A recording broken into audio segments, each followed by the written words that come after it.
Thank you for joining us for this presentation on e-cigarettes and JUUL. We hope this will answer some of your questions about these products, as well as give you an idea of what can be done to combat the surge in usage among youth. First, let's take a look at some words that have become popular within the past few years. Words to know: e-cigarettes. E-cigarette is an electronic device containing a nicotine-based liquid that is vaporized and inhaled, used to simulate the experience of smoking tobacco.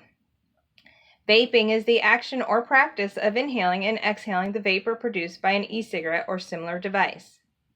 JUUL is a type of popular e-cigarette. JUULing is a slang term for the recreational use of the leading brand of electronic cigarettes, JUUL. JUUL pods are cartridges that contain e-juice for the JUUL. Nicotine is a toxic, colorless, or yellowish, oily liquid that is the chief active constituent of tobacco.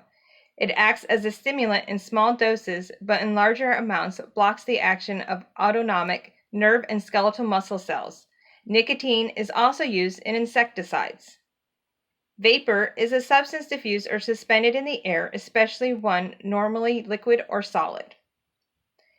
Aerosol is a substance enclosed under pressure and able to be released as a fine spray, typically by means of a propellant gas. E-juice is the liquid that is in e-cigarette or a JUUL pod.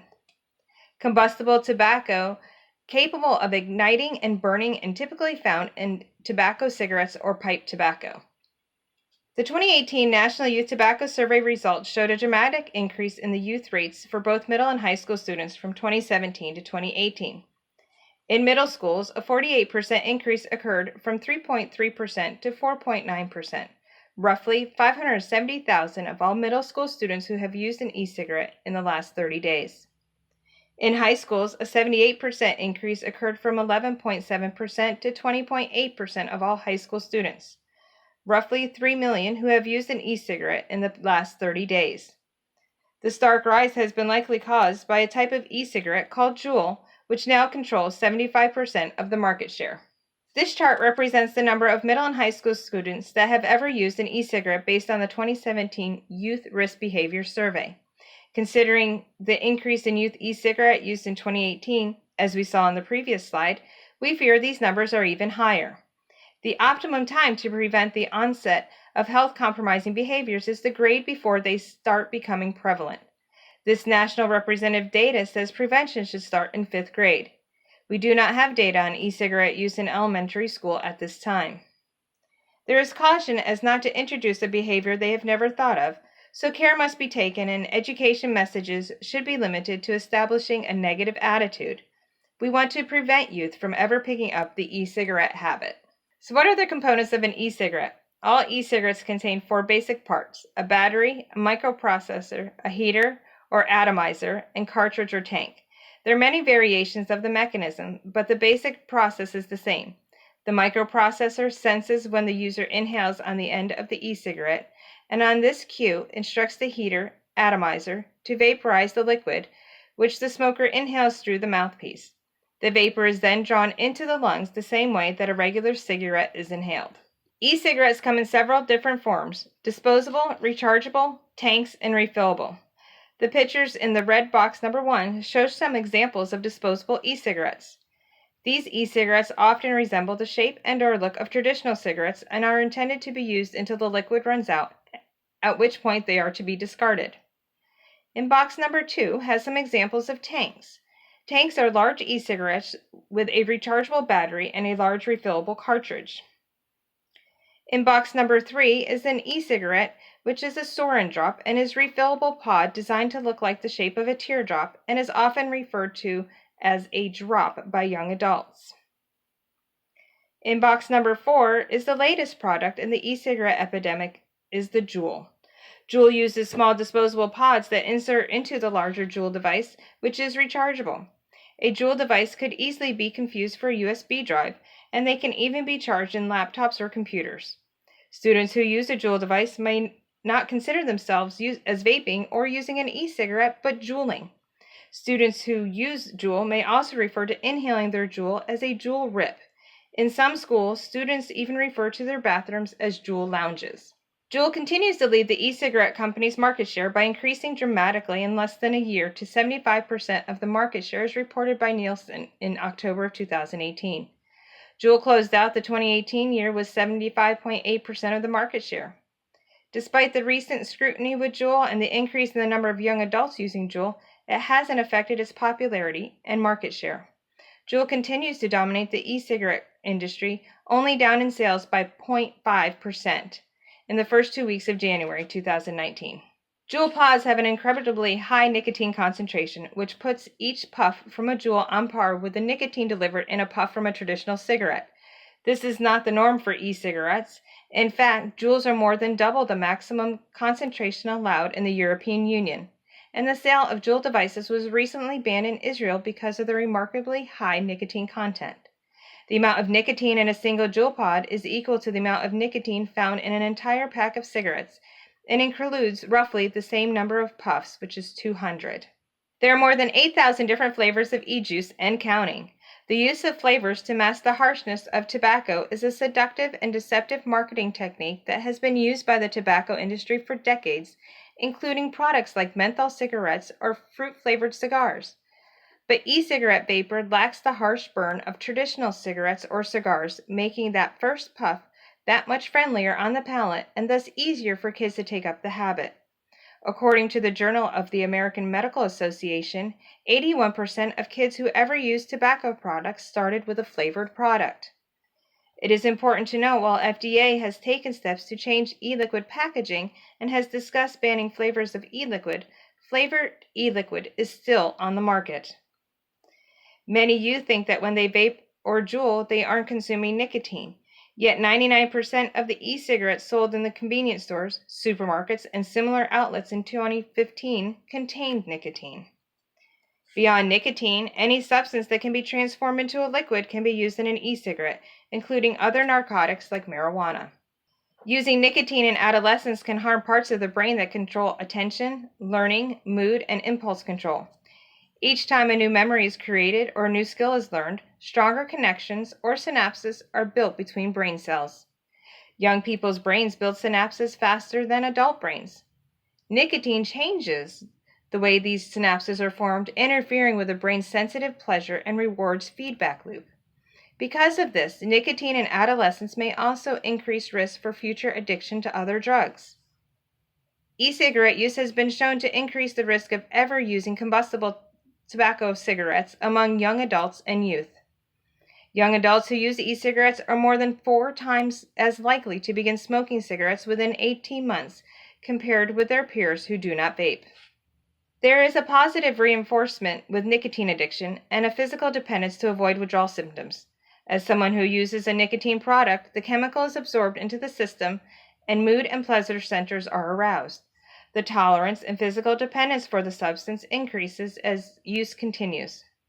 Going without nicotine can produce withdrawal symptoms as well as craving for more nicotine. Then the cycle repeats. Now knowing some of the dangers of using nicotine products, let's take a look at some of the signs and symptoms to look for in your young adult. Psychological distress and lack of impulse control, meaning they could be irritable, anger, impatience, and have a lot of anxiety. Difficult in concentrating, cognitive and performance impairment. Change in hunger and eating patterns. That could be weight loss or weight gain. Increased craving for tobacco or nicotine. Sudden interest in burning scented candles or incense. Sudden use of cheap perfume or cologne. Missing phone chargers as they can be modified to charge a JUUL. And the negative change in grades. The vapor produced and inhaled when using an e-cigarette or JUUL is not harmless. In fact, it can often contain many harmful ingredients. While e-cigarette vapor generally contains fewer harmful chemicals than smoke from burned tobacco, it is important to keep in mind the difference between less harm and harmless. Jumping out of a third-story window will cause less harm than jumping out of the 10th floor, but neither is harmless. E-cigarette juice, e-juice, is a liquid that is heated to become the inhaled vapor. This is the same with JUUL devices. The e-juice may contain cancer-causing chemicals, heavy metals such as nickel, tin, and lead, and almost always contain the addictive tobacco-derived compound nicotine. The nicotine content and concentration may vary, but as we'll learn, labels aren't always a true indicator of what's inside the e-juice. Some of the ingredients in e-cigarette vapor could be physically harmful to the lungs in long term. For example, some e-cigarette flavorings may have been deemed safe to eat, but not to inhale. It is difficult for consumers to know what e-cigarette products contain because labeling requirements are limited and inconsistently applied. For example, some e-cigarettes marketed as containing 0% nicotine have been found to contain nicotine. These graphics from the National Institutes of Health illustrate some of the points we discussed in the previous slide. The top chart shows e-cigarette use among teens as a predictor of future use of traditional tobacco products, including cigarettes, cigars, and hookahs. 30.7% of teen e-cigarette users started smoking within 6 months, while 8.1% of non-users started smoking. The second figure shows the knowledge gap that students have about e-juice ingredients. What we see is not just that 13.7% of teens don't know what's in their e-cigarette, 66% believe it's just flavoring. As we learned earlier, there are many different chemicals in e-cigarette vapor, and more often than not, there is nicotine. According to the Truth Initiative, 99% of e-cigarettes sold in 2015 contain nicotine. Manufacturers don't have to label or report the ingredients, so users don't know what's actually in them. A major concern about e-cigarettes is the pervasive advertising. According to the National Institutes of Health, 7 in 10 kids are regularly exposed to e-cigarette advertisements. The charts at the bottom show a breakdown of where middle school, light orange, and high school, dark orange, students are being exposed to these ads. Among middle school students, 52.8% are exposed to retail ads, 35.8% to internet ads, 34.1% to TV and movie ads, and 25% to newspaper and magazine ads. Among high school students, 56.3% are exposed to retail ads, 42.9% to internet ads, 38.4% to TV and movie ads, and 34.6% to newspaper and magazine ads. It is important to teach kids to recognize e-cigarette ads, which can be stealthy and subtle in the social media, so they can understand when they are being sold something. This is one of the focuses of the Catch My Breath program. Let's recap the major learning points so far. 1. Nicotine is a highly addictive and can harm brain development in adolescents up to the age of 25. The health effects of inhaling chemicals such as lead, diacetyl, nickel, and tin that are found in the e-liquid juice are unknown. And the rates of e-cigarette use among youth across the nation continue to rise, and evidence is showing that youth who use e-cigarettes are more likely to use combustible compared to those who never use e-cigarettes. The resocialization and normalization of youth tobacco use is evident and will continue to rise unless something is done. The youth e-cigarette and JUUL problem have been widely reported by news outlets locally and nationally. These 3 stories, which came out over the summer, discuss the problem and spotlight schools and districts that are combating youth use with the Catch My Breath program. Now I'd like to show you a short video from CBS in a school in New York City School District. Why do you think the e-cigarettes and the tobacco industry make e-cigarettes with candy flavors like gummy bears, cotton candy, or s'mores? Rocky? It's because they want to attract the young generation. 6th graders at PS 19 in the Bronx are learning about the dangers of vaping. It's very harmful. They're taking part in the Catch My Breath e-cigarette and JUUL prevention program, aimed at combating the skyrocketing use of e-cigarettes among American children and teenagers. Youth who use e-cigarettes are more likely to go on to use conventional cigarettes. The American Academy of Pediatrics released a new policy statement Monday, calling for new federal regulations, including setting a minimum age of 21 to buy the products, banning online sales and youth-targeted marketing, and stopping production of certain flavored e-cigarette products. E-cigarettes are not safe because they contain toxic chemicals, many of which that are found in cigarettes, as well as nicotine, which we know is an addictive substance. Catch My Breath was developed for 6th through 12th graders. It's now being taught in 20 states and reaches 30,000 students. What I liked about the program was it did a lot of group activities that came up with ways to be self-reliant, to get away from peer pressure. Students we spoke to seem to be getting the message. If you know what's inside of it and if it could be harmful, then it's easy to say no. Would you ever smoke e-cigarettes? No. Now that I learned that it's really bad, I definitely will not do it. The program is expected to expand to 200,000 students next year. So pat yourselves on the back. Hillary Lane, CBS News, Bronx, New York. And make sure. So what can be done? Catch My Breath is the #1 best practice youth e-cigarette and JUUL prevention program used in 47 states and counting, and has been featured in Edutopia, CNN, CBS, and CNBC. The program was developed by the University of Texas Health Science Center at Houston School of Public Health and has been shown to be effective in scientific testing. By adopting the program at your school, you'll be joining more than 680 other middle and high schools that have decided to fight back against the rising youth e-cigarette epidemic. The program has a broad network of support among the public health community, and Catch Global Foundation is available to help with and support with any of your implementation needs. Based on our recent data evaluation, implementing the Catch My Breath program has the following impact. The average 7th grade class in the U.S. public schools is approximately 192 students. If nothing is done, we project 17 of those 7th grade students will try an e-cigarette by the end of the 2018-2019 school year. If a school implements Catch My Breath, 8 of those students, 45%, will not try an e-cigarette this year. If every public school in the country implemented Catch My Breath, 153,600 fewer 7th grade kids would try e-cigarettes this year alone.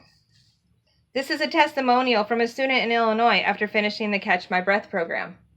When he was asked if he was a current e-cigarette user, what is your choice regarding e-cigarettes? I choose to do it, but after recent thoughts and ideas in this class, I have chosen to stop. Once they are hooked, they are hooked. We need to treat addiction like a disease. Remember, there are no acceptable pharmacological treatments for youth. So what can we do? Education should not be a punishment. Have an open conversation with your student or child. Talk to fellow parents and teachers about shared concerns. Talk to school administrators about concerns.